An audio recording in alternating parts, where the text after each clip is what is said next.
तारुफ करवाएं। मेरा नाम है हाफिज़ मोहम्मद इकाश। मैं चाइना में MBBS कर रहा हूँ। 3rd ईयर मेरा कंप्लीट हो जाएगा इंशाल्लाह जून में। तो एहतियात अब करनी कैसे है, किस चीज़ को हमने अपनाना है, किस चीज़ को हमें महंगा करना है, किसको सस्ता करना है। असल बात डिस्कस करने वाली आज यही है कि बिना वजह खौफ नहीं बनाना। अगर मास्क इस्तेमाल करना भी है तो मास्क कौन सा इस्तेमाल करना है, उसका तरीका इस्तेमाल किया है। अपना वक्त भी ज़ाया कर रहे हैं, वसाइल भी ज़ाया कर रहे हैं। अच्छा, जो बंदा पहले थोड़ा सा डरी है, शकी है, ठीक है, जिसको और किसी बीमारी की वो सर पे ले लेता है, वो तो गया काम से। इन्हें बुलाने का मकसद यहाँ पे ये था कि चूँकि इस जो बीमारी की, इस वायरस की इब्तिदा हुई है चाइना में, तो हम तक तो वो बातें पहुँची हैं जो सुनी सुनाई हैं। तो ये वहाँ पे मौजूद थे, वहाँ पे इन्होंने वो पीरियड अपना गुजारा है, जो पहली सूरत वहाँ पे बनी उसको देखा है, और उन लोगों ने जो भी वहाँ पे एहतियाती तदाबीर अपनाई वो इनको बहुत अच्छे तरीके से जानते हैं, बड़ा क्लोजली उस प्रोसेस से खुद भी गुजरे हैं, और वहाँ पे जो कुछ हुआ है वो उन्होंने देखा भी है। वो कि उस जगह पे नहीं थे जहाँ पे ये वबा फूटी, ये उनसे उससे काफ़ी फासले पे थे। तो लेकिन उसके बावजूद उन्होंने बड़े क्लोजली इन चीज़ों को देखा। तो अपना एक्सपीरियंस भी शेयर करेंगे, अपना नॉलेज भी शेयर करेंगे। मेडिकल के स्टूडेंट ही ऐसे कि इनके पास वो मालूमात है, इंफॉर्मेशन है, और इस चीज़ को करीब से देखने में भी है। जी थोड़ा सा ना इससे पहले वैक्सीन का भी बता दें कि वैक्सीन जो मेरे जरासीम होते हैं ना, वायरस वगैरह जो भी अंदर होता है, उसी को लेके उसकी वैक्सीन तैयार होती है। वैक्सीन का मतलब होता है कि वीक जर्म्स, मतलब आप इंजेक्शन वगैरह लगाते हैं वो उसमें भी दरअसल ना ये जरासीम ही होते हैं जर्म्स वगैरह वो, लेकिन वो होते हैं वीक। हमारा जो डिफेंस सिस्टम होता है ना, जब हम इंजेक्शन लगाते हैं, कुछ भी ड्रॉप के जरिए पिलाते हैं वीक जरासीम, वो हमारा डिफेंस सिस्टम जो है ना उसको अटैक करता है, उसके ऊपर एंटीबॉडीज जो होती है वो जब उसको किल कर लेती है ना, एक कमज़ोर, ये जैसे आप मिसाल लेने के कमज़ोर बंदे को मार लिया, 3 4 5 6 बंदों को मार लिया, तो बाद में वो एक तगड़ा बंदा भी आएगा, ताकतवर बंदा आएगा तो उसको भी मार देगा। ये सिस्टम हो जाता है, तो वो रिकॉग्नाइज कर लेता है उसे।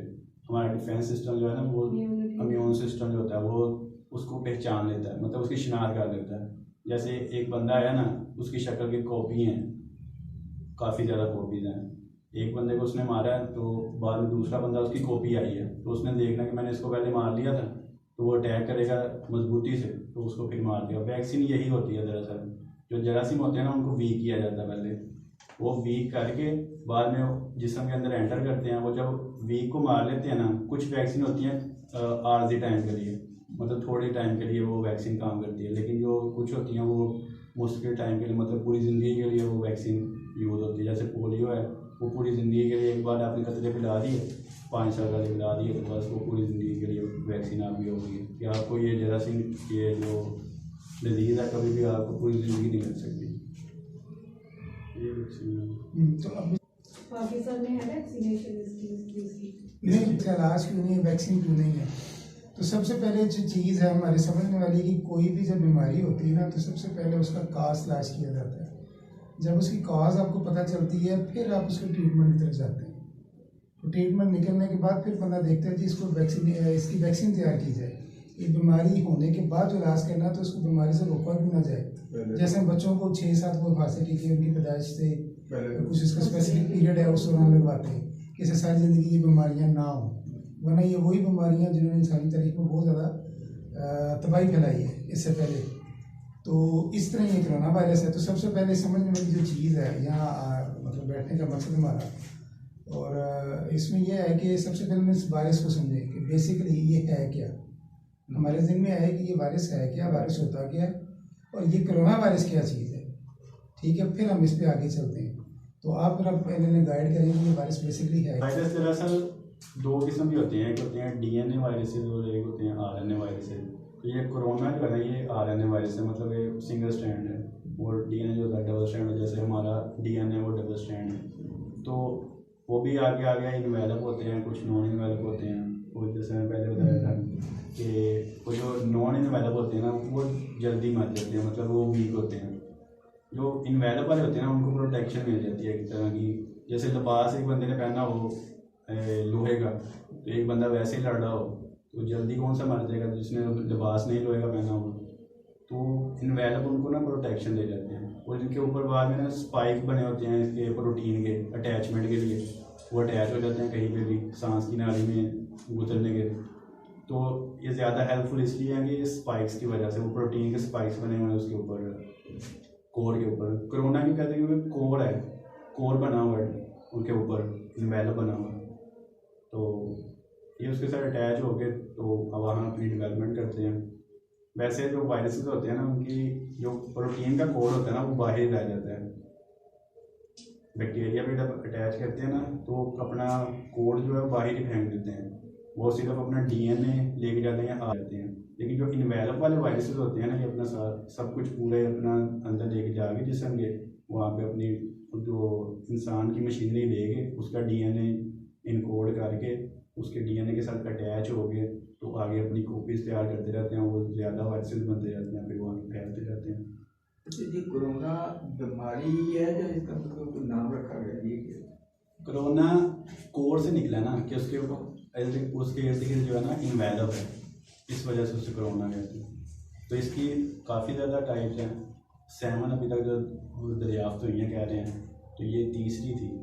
पहले वो 2 मैंने आपको बताई थी, सार्स और मार्स थी। जो पहले सार्स आया था 2002 में, तो मार्स आया था 2000 मेरे ख्याल से 11-12 में, ये सऊदी अरेबिया में। तो ये इनिशली जो है ना वो बैट से स्टार्ट हुए, चमगादड़ से स्टार्ट हुए, आगे इनके इंटरमीडिएट हैं होस्ट, बाद में इंसान में। चाइना में क्या सूटेबल फजा थी कि जहाँ पे ये बीमारी फैली, इसके फैलने के लिए, वायरस के सर्वाइव करने के लिए? अब वो जो वुहान है ना, उसकी आबादी है तकरीबन लाख से ज़्यादा है, और ये बैट वगैरह रैट वगैरह ये हम चीज़ें नहीं खाते हैं। तो कुछ चीज़ों पे ना ये बैन है, मतलब हुकूमत ने भी मना की हुई है वहाँ पे। तो लेकिन मार्केट में वो फ़रोख्त होता था, तो वो सबसे बड़ी मार्केट भी जानी जाती है, वो जिस मार्केट से ये फैला है उधर से ये वायरस निकला है, ज़्यादा यूज़ की वजह से वो अंदर एंटर हो गया। जो ये चमगादड़ का सूट पीते हैं उसको वजह है या कोई और? जितने भी वायरस अभी तक जो ये कोरोना के निकले हैं ना, ये सारे ये बैट से निकले हैं, चमगादड़ से निकले हैं। मतलब पहले जो सार्स था ना वो भी बैट से आया था, और दूसरा मार्स था वो कैमल में ट्रांसफर हुआ था। अब ये कह रहे हैं कि ये पेंगोलियन एक जानवर है, वो उसमें ट्रांसफर हुआ पहले बैट से। ये कह रहे हैं ना ये सूप वगैरह पिया उससे नहीं है, ये पहले बैट से कन्वर्ट हुआ पेंगोलियन से आगे ये ह्यूमन में आया। लेकिन जब कोई चीज़ हम खाते हैं ना, जैसे हम ये खाते हैं ये मुर्गी वगैरह, तो उसकी प्रोटीन जो होती है वो गोश्त वगैरह होता है उसका, वो हमारी बॉडी में आगे कन्वर्ट हो जाता है, मतलब कि उसके अंदर मिल जाता है थोड़ा बहुत। तो ऐसे वो चीज़ें खाते हैं तो उनके अंदर वो बॉडी के अंदर वो स्ट्रक्चर बन जाते हैं। तो जो वायरस होता है ना, इसके लिए स्पेशल रिसेप्टर चाहिए होते हैं उनको अटैच होने के लिए। तो जब वो चीज़ें खाएंगे तो अंदर रिसेप्टर वो बन जाएंगे। रिसेप्टर अंदर उनके आगे थे जिस्म के अंदर, वो उनको लगे हैं, बाद में वो मॉडिफाई हो गया। जैसे ये बोल रहे थे पहले कि वायरस थोड़ा सा चेंज हो जाता है, तो वो मॉडिफाइड हो गया ना, तो अब वो ट्रांसफ़र हो जा रहा है आगे इंसानों से इंसानों। वजह से होता है या खांसी, फ्लू, जुकाम, ये बुखार, जिस्म का दुखना या दर्द होना, ज़्यादा देर नहीं ना रहता, तो मेडिसिन ले तो ठीक भी हो अच्छा, ये जाता है। किसने कहा ज्यादा देर रहता है? ये खबरों में ये है। यानी 15 दिन तक नजला जुकाम हो, हाँ, ये ऐसे ही? नहीं, वायरस की कोई मेडिसिन नहीं होती। जब एक उसकी ट्रीटमेंट किसी ने पूछा था कि क्यों नहीं बनाया उसका बना वायरस का, वो कहता तो एक स्टेज से दूसरी पे जाता है ना, जब एक बना रही है तो अगली स्टेज पे चला जाएगा। तो ये चीज़ नहीं होती। एक वायरस का जो डीएनए होता है ना, एक डीएनए को कोड करने के लिए 3 से 4 मंथ लग जाते हैं, उसके हर एक जीन को हर एक की कोडिंग करने, उसका कोड का एंटीकोड जब बनता है ना उसको वैक्सीन बोलते हैं। मतलब उसको रोकने के लिए जो बनता है ना चीज़, तो उसको बनाने के लिए 3 से 4 मंथ तो आराम से लग जाते हैं। वो समझाने वाली बात है कि मेडिसिन का जैसा नहीं, इनकी तरफ से ये बात आ रही है कि न्यूज में ये दिखाया जा रहा है कि 15-20 दिन तक नजला जुकाम रहता है। आइसोलेशन जो अगर वही तो होते हैं ना, ये वो वायरस isolation का period है उनका, इशू बन उसमें सिम्टम शो होती हैं। वैसे 5 डेज तक सिम्टम शो हो जाती हैं उसकी, लेकिन ये 14 दिन के लिए अपने एहतियात के लिए रखते हैं कि अच्छी तरह कन्फर्म हो। डोरमेंट फेज में चल जाता है ना, कि इसकी कोई मेडिसिन क्यों नहीं निकली, इलाज क्यों नहीं निकल सका, या कोई वैक्सीन क्यों नहीं है? उसका मकसद क्या होता है वैक्सीन का? तो ये मतलब होता है कि एक तो होता है बीमारी का इलाज करना, वैक्सीन होती है बीमारी से पहले।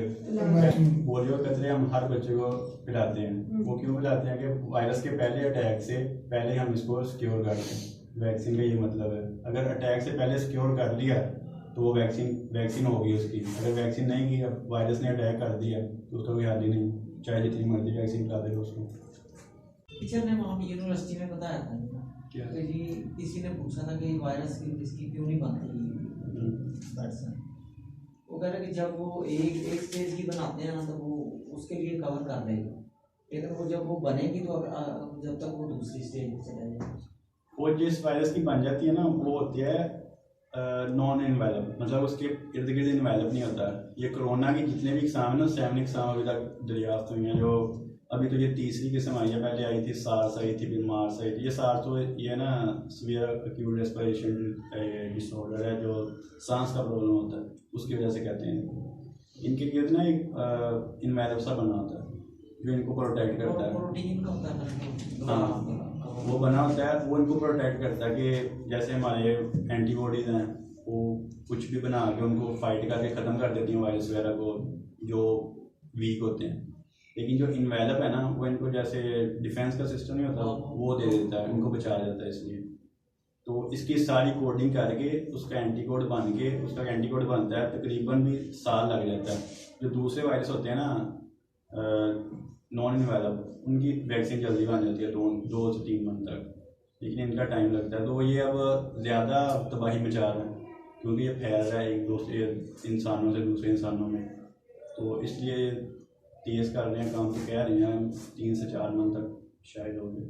अभी तो ये है ना, जो रिकवर हो रहे हैं बंदे वो इस तरह हो रहे हैं कि किसी को बुखार हुआ है या उसको बुखार की मेडिसिन दे दी, उसको स्नीजिंग है स्नीज, उसको फ्लू की मेडिसिन दे दी, कफ है उसको बस उसकी दे दी मेडिसिन, वो कुछ रिकवर कर।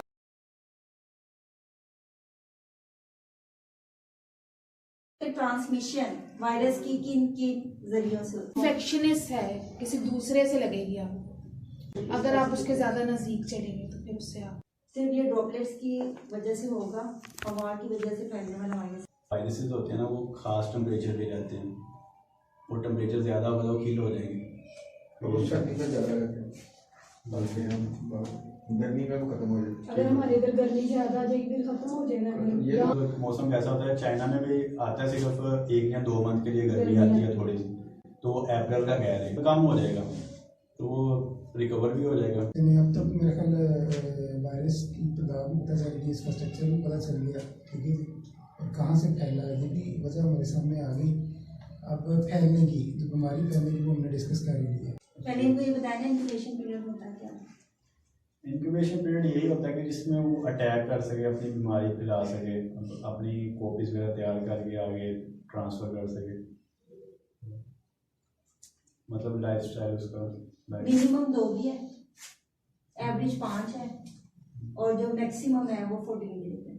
ये जो कराची में एक बीमार मतलब हुआ था वो सही हो गया, तो वो वाकई सही हुआ है कि आप इन्होंने जब बताया एक कराची में एक इस्लामाबाद में 2 बताए हैं। हाँ, इधर गर्मी भी होती है, जिनकी कोई तो मुकाबला खत्म हो जाएगी नहीं मानेंगे। ज़्यादा एज के हाँ ये है कि ज़्यादा एजेड जो है ना उनका इम्यून सिस्टम कमज़ोर होता है, वो ज़्यादा वो जल्दी वो रिकवर नहीं कर पाते, तो इसलिए जनरली बुढ़ापे में या बच्चों को ज़्यादा बीमारियाँ अटैक करती हैं। और अगर किसी बंदे में इम्यूनिटी सही है ज़्यादा, उसको अटैक भी नहीं हो करेगा, सेहतमंद बंदा जैसे तो मैंने पहले भी कहा कि स्टे हेल्दी, केवल मेडिसिन ले ली, जब तक हालत बिगड़ती नहीं है ना डॉक्टर के पास नहीं जाना। तो इस आदत को आजकल के डेज में थोड़ा कम करना। स्पोर्ट्स वगैरह जो एक्टिविटीज़ होती है ना बूस्ट करती हैं इसको इम्यून सिस्टम, तो वो हमें 2 से 3 घंटे हमें लगातार खिलाते होते थे ग्राउंड में शाम के टाइम, छुट्टियाँ थी तो टीचर्स वगैरह हमें ले जाते थे, वो कहते थे खेलो आप 2-3 घंटे आपने रनिंग करनी है या कुछ भी खेलते हैं।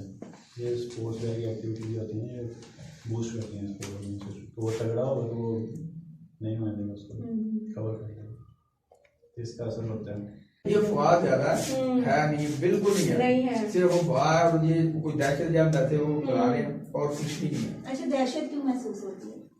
वो चाइना का देख देख के क्या देखा आपने चाइना का? वो रोज ही दिखाते हैं कि इतने मर गए इतने वो, लेकिन इतने क्या वाकई इतने डेथ्स हुई हैं? चाइना में ना कंट्रोल हो गया। हाँ जी, अब उनको नीचे पता आ चल गया, गया लेकिन ना। जब ये जब दूसरे यूरोपियन कंट्री में चला गया ना उनसे कंट्रोल नहीं हो रहा। नहीं हो रहा।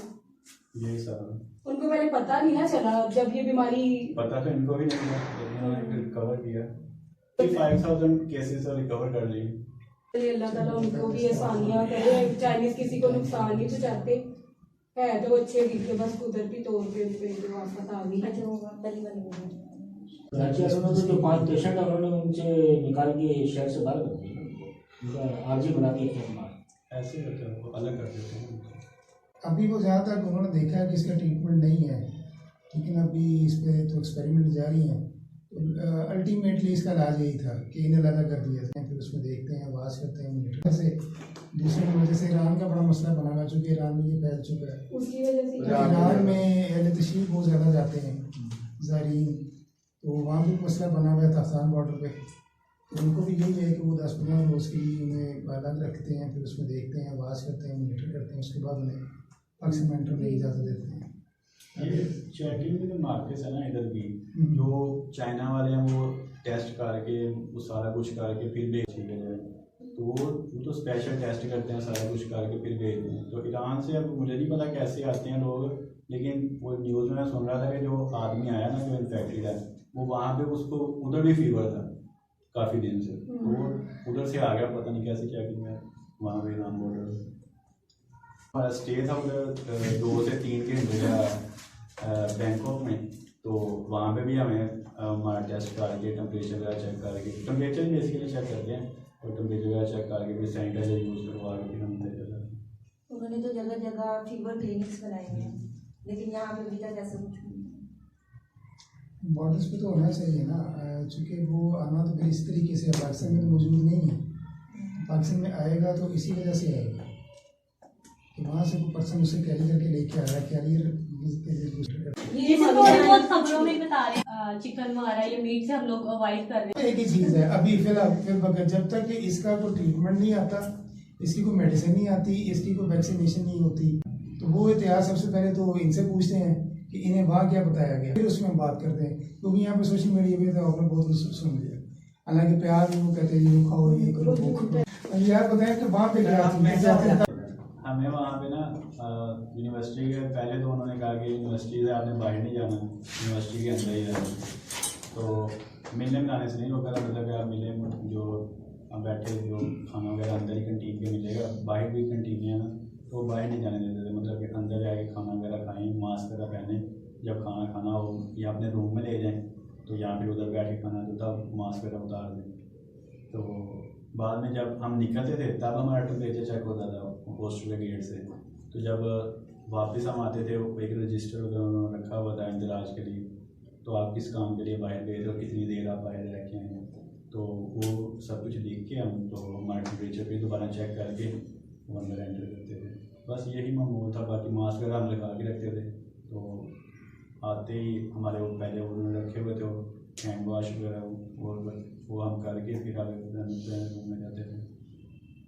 बाकी ये खाने में पीने का तो कोई उन्होंने रुकावट नहीं डाली कि ये नहीं खाना, वो नहीं खाना। आजकल आ रहा है मीडिया पे कि चिकन और अंडा जो हम उससे या तो अवॉइड करें या फिर चिकन पका के। अच्छी तरह पका के तो हर कुछ खाना चाहिए, कच्चा खाएंगे थोड़ा सा मतलब कि आधा भुना हुआ वो खा लिया तो उसके अंदर तो वो सब कुछ है। ये जो जानवर वगैरह हैं मुर्गी वगैरह वो कहाँ से अपनी खुराक हासिल करते हैं, वो सब कुछ तो उनके आता है। और इसका वो अच्छा तरीका है कि जब भी ये गोश्त वगैरह जो पकाएं, पहले सबसे इसको जो उबाल के वो पानी जो खत्म कर दें और बाद में वो पकाएं, वो सही। उसमें कोई बीमारी अगर होगी भी तो कहते हैं पानी पियो, अगर आपके चला भी गया ना अंदर तो पानी का इस्तेमाल करते रहो ज्यादा, फिर वो आपके मैदे में चला जाएगा और ज़ाया हो जाएगा। कुछ नहीं ये सीधा लंग्स में जाता है। अच्छा, ये रहते हैं सांस वाली नाली में, डायरेक्ट उधर जाता है। ये वो लेके आगे उसमें अटैच हो जाता है रिसेप्टर में, उसमें रहता है। जैसे निमोनिया होता है ना, निमोनिया की टाइप है। और पाकिस्तानी तो निमोनिया के हद्दी हुए हो गया बचपन से। नहीं तो गर्मी है ना, इसलिए बचा था। मतलब ये अभी वबा नहीं बनेगी, मतलब ये गर्मी है, गर्मी से ये कील हो जाता है ना। जब हो जाता है तो फिर उसके क्या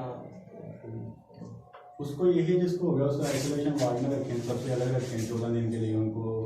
उसको मतलब कि उसका अलग खाना पीना अलग कर दें। वहाँ पे तो उन्होंने रिपोर्ट सिस्टम लगा दिया ना, कोई इंसान खाना देने भी नहीं जाता, तो वो रिपोर्ट ही जाते हैं। वो होटल बनाए हुए हैं जहाँ पे रखे हुए हैं लोग हर एक कमरे में, तो रोबोट जाता जा कहाँ देगा, हमारे इधर फैसिलिटी नहीं है इतनी, तो बाकी जो हुकूमत करेगी वो।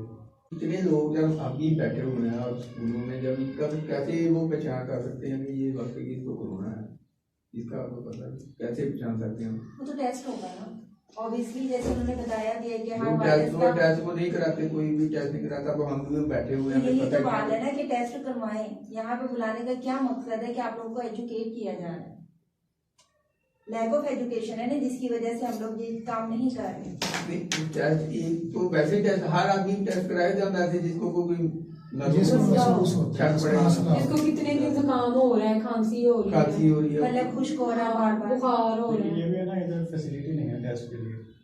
वो आरटी टाइम होता है उनका, पीसीआर करके वो सारा टेस्ट करते हैं, तो वो 200 लीटर उसने उन्होंने जापान ने गिफ्ट दी थी, मतलब कि वो दिया जैसे वो दी थी उनको, तो 200 किटी है, देखो किटी बोल रहे हैं। लेकिन ये लोग मेंटेन करने की कोशिश तो कर रहे हैं ना, जैसे किसी को अगर नजला हुआ तो नजले की मेडिकेशन कर दी। हाँ, अभी तो ट्रीटमेंट ऐसे ही चल रहा है। टेस्ट कहाँ से किधर से करवाएंगे? आम डॉक्टर करेंगे या कहीं जाना पड़ेगा? अभी गवर्नमेंट की तरफ तो जैसे उन्होंने भी बताया कि कोई फैसिलिटी नहीं है, सिर्फ एहतियात है। मैक्सिमम जो कर सकते थे ना, उन्होंने हर शहर में एक मखसूस कर दिए हैं हॉस्पिटल्स। इस हॉस्पिटल्स में इतने बेड और इतने वार्ड हमने रख दिए हैं, यहाँ पे भी अमला मौजूद है। उन अमले को बता दिया गया, जैसे डेंगू आया था, इससे पहले डॉक्टर्स को भी नहीं पता था कि डेंगू क्या चीज़ है, तो डॉक्टर्स की भी ट्रेनिंग की गई। इस तरह इस पे भी जो डॉक्टर्स ने डिप्यूट किए हैं उन्हें पहले बताया जा रहा है, उस अमले को, डॉक्टर्स को, नर्सिस को, पैरामेडिकल स्टाफ को। और जैसे हमारे लाहौर में सर्विसेज हॉस्पिटल में उन्होंने अपॉइंट किया और इस सिलसिले में किया, तो सर्विसेज हॉस्पिटल में शायद ये सहूलतें यहाँ पर मौजूद होगी, बाकी हॉस्पिटल्स में इतनी नहीं है। तो ये उसके लिए है जिसे हो जाए। टेस्ट का तो कोई सिस्टम नहीं है, लेकिन अगर दाखिल हो जाए जाके जिसको डाउट है हाँ, वो शायद एडमिट हो जाएगा। लेकिन देखे ना, इसकी मेडिकेशन भी तो कोई नहीं है। अगर किसी को वायरस है भी तो उसकी मेडिकेशन तो नहीं है। वो भी लोग तो इसी तरह ही ट्रीटमेंट कर रहे हैं। तो इट्स मीन कि अगर आपको वायरल इन्फेक्शन हो रहा है किसी भी तरह का, जैसे आम नज़ला, जुकाम, खांसी, बुखार, सर में दर्द, पट्टों में दर्द, जो भी, आप लोग फौरी तौर पे मेडिकल सर्विसेज गेन करें। और ये वैसे भी अल्लाह ताला ने कुदरती तौर पे जो क़ुव्वत मुदाफ़त हमारे अंदर रखी है, इम्यून सिस्टम रखा है, ये बड़े फ़ायदे की चीज़ है। डेंगू की 5 इकसाम है। एक दफ़ा अगर डेंगू आपको हो जाता है, ठीक है, उसके बाद वही किस्म अगर आपको दोबारा बाइट करता है डेंगू, तो आपको डेंगू नहीं होगा, ठीक है। अब नंबर 2 वाला बाइट करेगा तो फिर आपको डेंगू होगा। तो ये इम्यून सिस्टम है। अब इसमें सिर्फ एक ही चीज़, अब इसमें सिर्फ एहतियात है। यानी कि अभी ये भी नहीं कन्फर्म कि एक दफ़ा अगर पेशेंट जो है वो सेहत याब होकर चला जाता है तो क्या उसे दोबारा हो सकता है या नहीं। सर वायरल डिजीज़ ना ऐसी होती है ज़्यादातर, क्योंकि अब हेपेटाइटिस को देख लें, हेपेटाइटिस का जो असल में जो जर्म्स हैं वो तो हर सेहतमंद बंदे के अंदर मौजूद है, सोए में। तो जब वो जाग पड़ते हैं तो परेशान देते हैं। अब उसका वो पूरा ट्रीटमेंट है 6 से 8 मंथ का, वो आप करवा लें तो उसमें वो ख़त्म नहीं होते, वो दोबारा से सलाह दिया जाता है। यानी ज़िंदगी में जब भी आप वो दोबारा से हालात की तरफ जाएंगे तो वो दोबारा से जिंदा हो जाएंगे। अच्छा, अभी इन्होंने कहा कि N95 मास्क होना चाहिए, उसके अलावा दूसरा कोई नहीं। वो मास्क का इसलिए पहले इन्होंने कहा था कि आप पहना करें, पहले इनको ये था कि ये हवा से ट्रांसफ़र हो रहे हैं, जो एक दूसरे इंसान में जा रहे हैं ना, तो आप मास्क पहना करें कि एक दूसरे बंदे में ना हवा में ना जाए। लेकिन उसके बाद पता चल गया कि ये मास्क से ना कोई बचाव नहीं है, बस ये इसलिए है कि रुकाव के लिए एक बंदे के, अगर उसको वो इन्फेक्टेड है तो वो अपने तक ही महदूद रखे, मुआशरे में ना फैलाए, सिर्फ इसलिए मास्क को यूज़ करते हैं। लेकिन पहले कॉन्सेप्ट इनका यही था कि ये हवा से फैल जाए तो शायद कवर हो जाए। वो भी शुरू में था ना इब्तदाई स्टेजेस में, तो उन्होंने अभी तक उसके ऊपर ठीक से रिसर्च नहीं हुई थी। जैसे जैसे अभी तक रिसर्च कंटिन्यू है वैसे वैसे वो लोग बताते जा रहे हैं। तो इसका जो इसका फिर क्या फायदा होता है? इसका अगर इसके वो सारे जो जरासीम बाहर नहीं निकलते, तो जैसे ना सेवेरिटी लेवल है, माइल्ड है, मॉडरेट है, ये सीवियर लेवल है, वो तो बाद में जब पता चलेगा कि उसे है या नहीं है, टेस्ट के बाद डायग्नोज होगा, फिर देखेंगे। मास्क वगैरह जो यूज़ करते हैं ना, सिर्फ इसका फ़ायदा नहीं है, लेकिन ये एक बार यूज़ करना चाहिए, मतलब एक बार पहन लिया उतार लिया बाद में डिस्पोज कर देना। बच्चों को मास्क भी यूज करवा रहे हैं कि बाहर जाते कौन से हुए। मास्क? नॉर्मल जो दूसरे बच्चे हम नॉर्मल जो हम लोग यूज़ करते हैं मास्क वो और बच्चों को बताया कि उसे उतारना कैसे है, उसे पहनना कैसे नहीं है?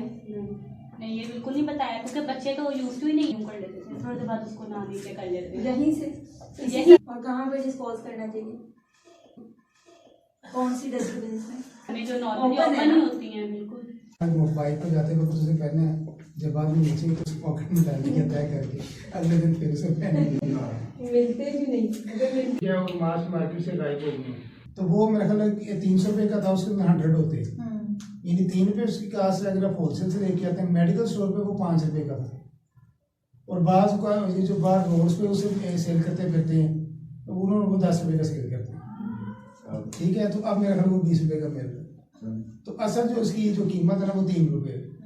तो अगर वो नहीं है तो घरों में आप साफ कपड़ा ले लें, ये जो सर्जिकल मास्क टर्म आप सुन रहे हैं, ठीक है ना, तो घरों में साफ कपड़ा लें और उसके जरिए आप बना लें।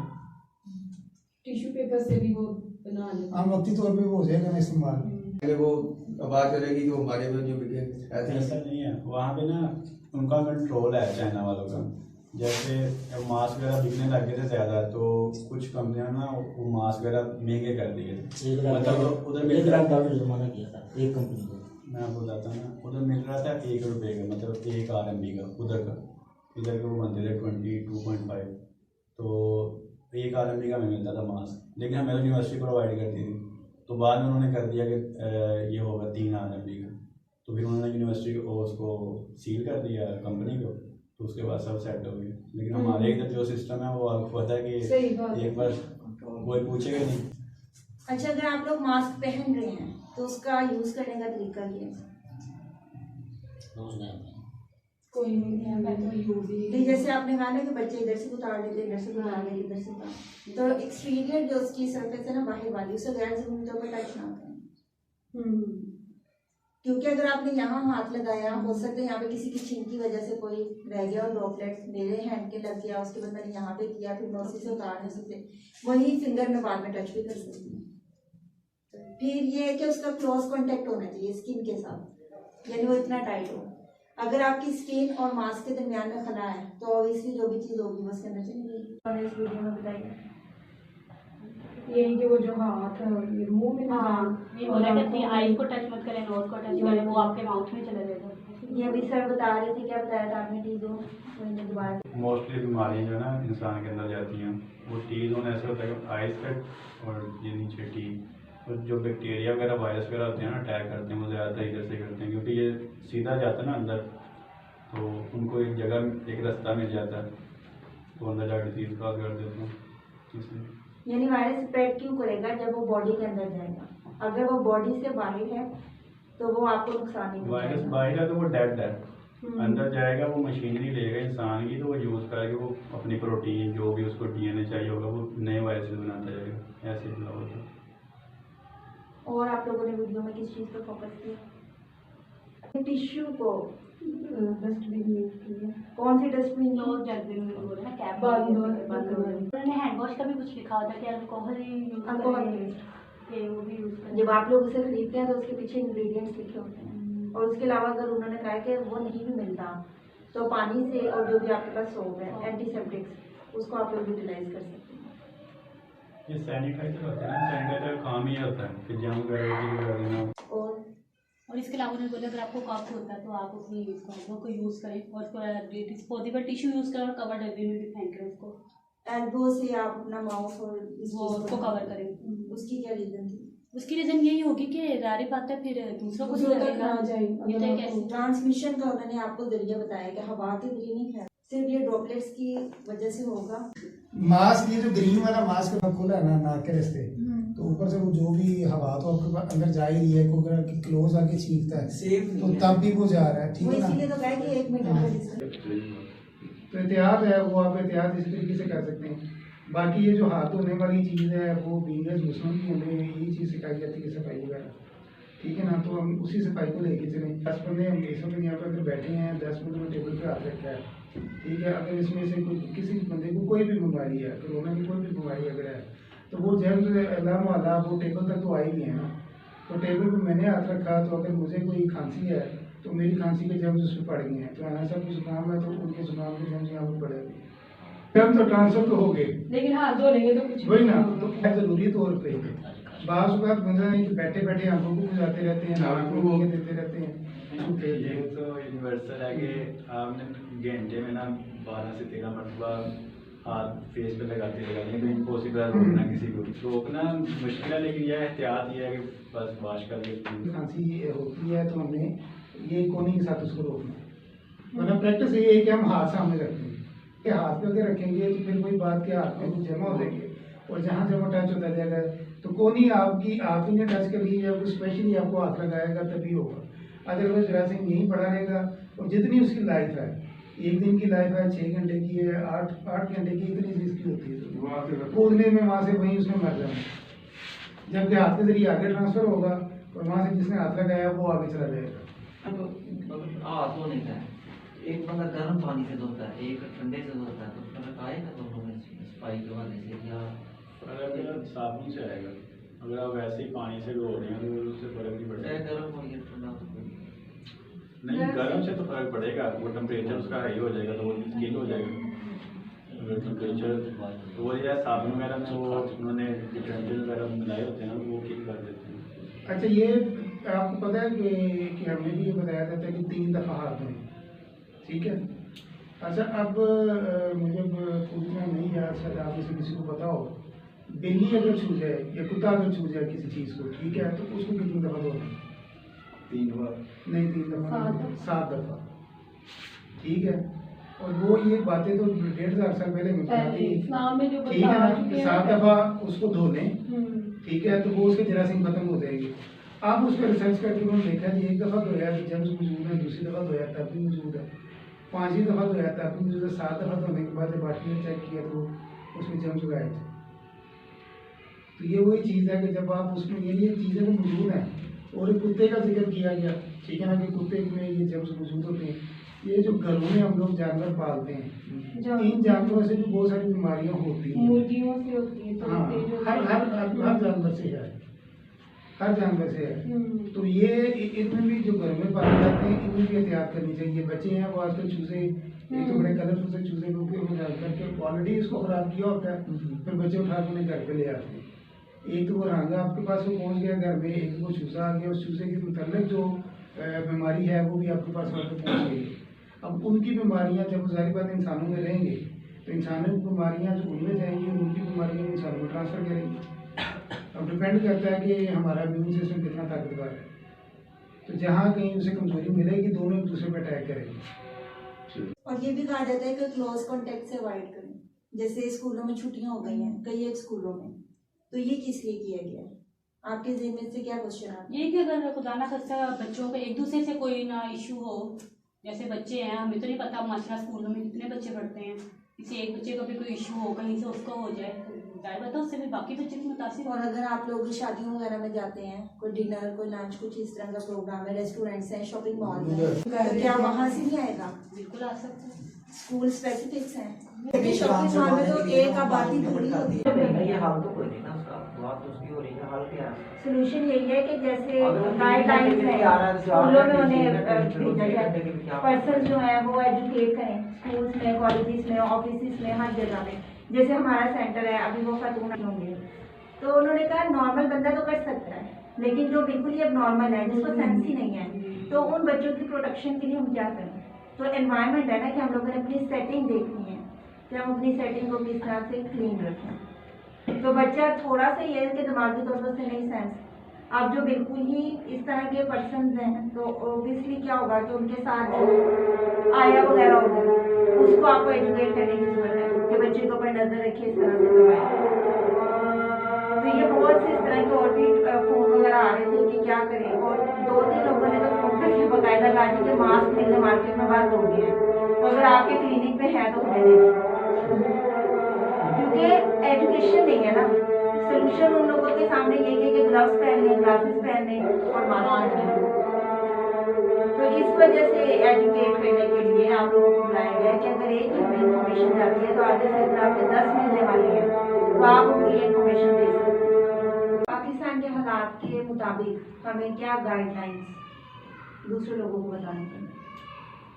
पाकिस्तान में हालात के मुताबिक तो यही है कि रोटी कम खाओ। क्राउड वगैरह में ना आ जाए, जहाँ पे क्राउड हो, मतलब कि ये शॉपिंग मॉल हो गए या रश वैसे वगैरह। ये 100 फंक्शन होते हैं, तो वैसे रखने भी नहीं चाहिए इन दिनों में। जैसे लेकिन हमारी भी शादियां लोगों ने बड़ी दिनों में रखी हुई है, जिस गली में जाओ वो शादी है। इन दिनों में जो डेवलप कंट्री होती है ना, वो स्किप कर देते हैं पार्टी फंक्शन वगैरह, लेकिन जो अंडर डेवलप होते हैं वो अपने काम पूरे करते कोई हैं। ना, हमें कुछ कोई भी। परवाह नहीं। कोई नहीं रुकते। बस अपनी एहतियात करो, हाथ धो लो बार बस। बार, सफाई रखो और कुछ नहीं यहाँ पे बस। और गैर जरूरी तौर पे बाहर ना जाओ। और अपने बॉडी पार्ट्स को भी टच करना, हाँ। जैसे आईज, नोज एंड माउथ, यानी डरने की, घबराने अपने की। तौर पे कोई बस हम नहीं। एहतियात कर सकते हैं, बाकी कोई नहीं हमारी एहतियात वैसे करवा टेम्परेचर अच्छा है, इतना ज़्यादा खतरनाक। जो डिस्कस हुआ है मास्क वाला, ठीक है, और मास्क मार्केट से गायब हो गए हैं, तो पता चलता है हमारी इस गुफ्तगू के बाद कि मास्क का इसमें इतना रोल ही नहीं है। अगर है तो मेरा ख्याल 1% है। और मास्क भी जो पहनने को कहा गया बीमार बनने को कहा गया। हाँ, मतलब उस हमारे लिए नहीं है, जो सेहतमंद है जिसके लिए है वो पहने। वैसे ये कि डस्ट वगैरह दूसरी चीज़ों के लिए तो हम लोग यूज़ करते हैं।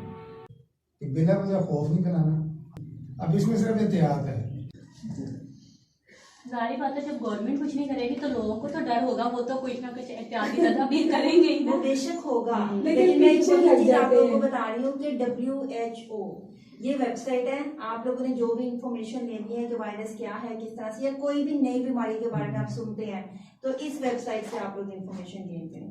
वीडियोस भी हैं यहाँ पे, रिटन मटेरियल भी, ईच एंड एवरीथिंग है कि आप लोगों ने किस तरह खुद को प्रोटेक्ट करना है चीज़ों से। इवन किस सफर पे जाना है, आप लोगों ने ट्रांसपोर्ट किस तरह से यूज करनी है, सबकी सब गाइडलाइन है। तो बजाय इसके कि फजूल किस्म के मीडिया की न्यूज को देखें, तो हमें पता होना चाहिए ऑथेंटिक वेबसाइट कौन सी।